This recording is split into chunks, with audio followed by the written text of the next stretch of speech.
Hey everyone, so today we're going to talk about constipation solutions. A lot of people, it's a major issue in the United States and throughout the world with our modern diet that we get constipated, or perhaps you've changed diets, you're able to lose weight on the diet, but the diet's making you more constipated. So today I wanted to bring you some simple solutions, a variety of different ideas, and things that you can try implementing to see if it helps you get a little moving down there. But before we begin, make sure that you click on the subscription button if you want to hear more about nutrition, relationships, and general life coaching and happiness coaching. And go ahead and click on the notification bell as well if you want to be notified about new videos. Okay, so the first and big topic that everyone talks about when talking about you being able to use the restroom more frequently is fiber.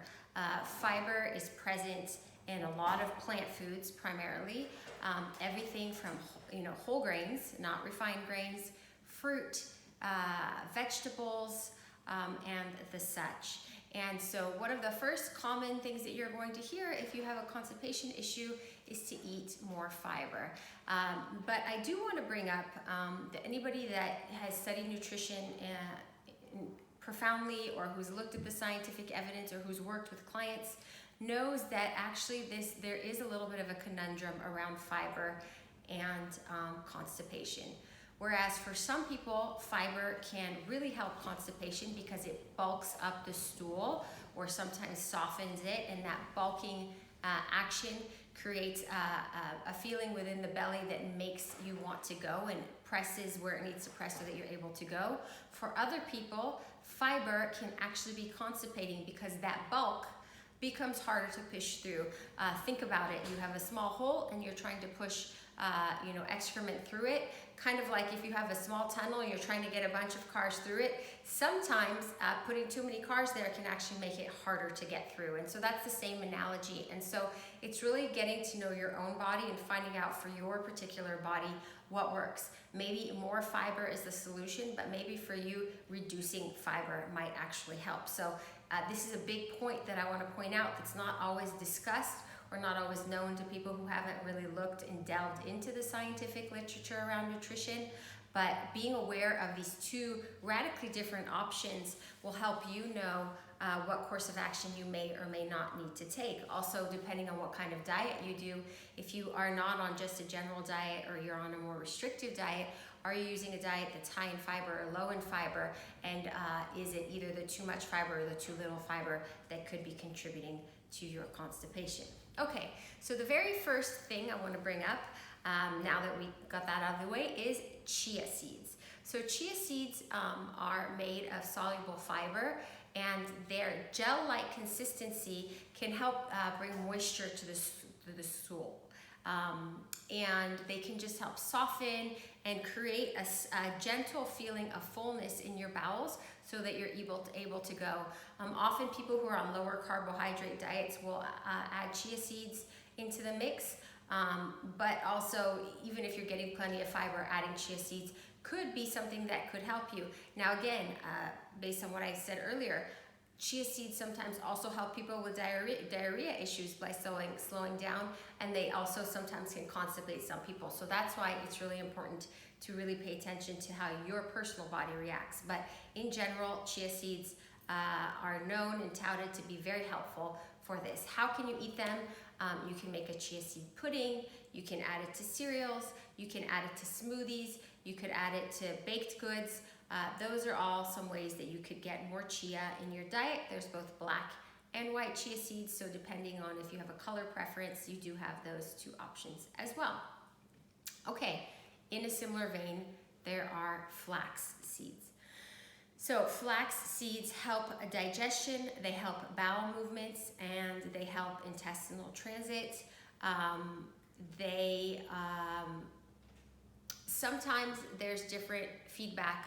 Some of the biggest gurus will tell you that flax seeds are the best things for you, and sometimes others will say they're not as great because of their estrogen mimicking factors, just like the debate with soy and everything else. So try and get organic. so they're not heavily sprayed, and see again how your own possible personal body and health factors do or don't improve. But flax seeds can be great, and they're used similarly to chia. You can put them in smoothies, in cereal, in baked goods, in breads you can find them, and there's also flaxseed crackers now, which can be very helpful as well. Okay, another thing that you can have that's similar to chia and flax is psyllium husk, and this is actually prescribed by doctors a lot. You've probably heard of Metamucil. And basically psyllium bulks up the stools, and basically by binding to the particular, to partially digested food, and it increases the size of your bowels, but doesn't necessarily make them hard, because psyllium husk is a softer fiber. And so this again is something that people will add it again to shakes, to breads, to baked goods. But if you're using something like a Metamucil, follow the directions on it, and you can mix it with a drink and just drink the Metamucil if you want as well. So that's also another great tip. The next thing, probiotics. Okay, so probiotics can help increase the number of movements. It can make it easier to pass your stool. And what's something that we're not talking about, but again, this is true for a lot of fibrous foods, but in the case of probiotics, the probiotics help support your microflora, your gut bacteria, and your positive gut bacteria. What you need to remember though is how to choose a probiotic. So you want to choose one that's got a high CFU, that's got something like 50 billion. You want diverse strains, so sometimes you might have to turn it over to see, you don't want something that's just one strain, but that's got several strains, something like 4 or 5 strains or more incorporated into it.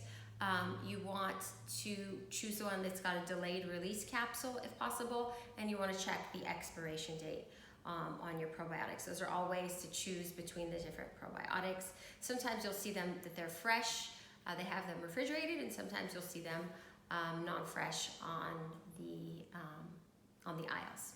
Okay, so as we talk about probiotics, I'm also going to mention yogurt and kombucha. These are fresh forms of probiotic foods.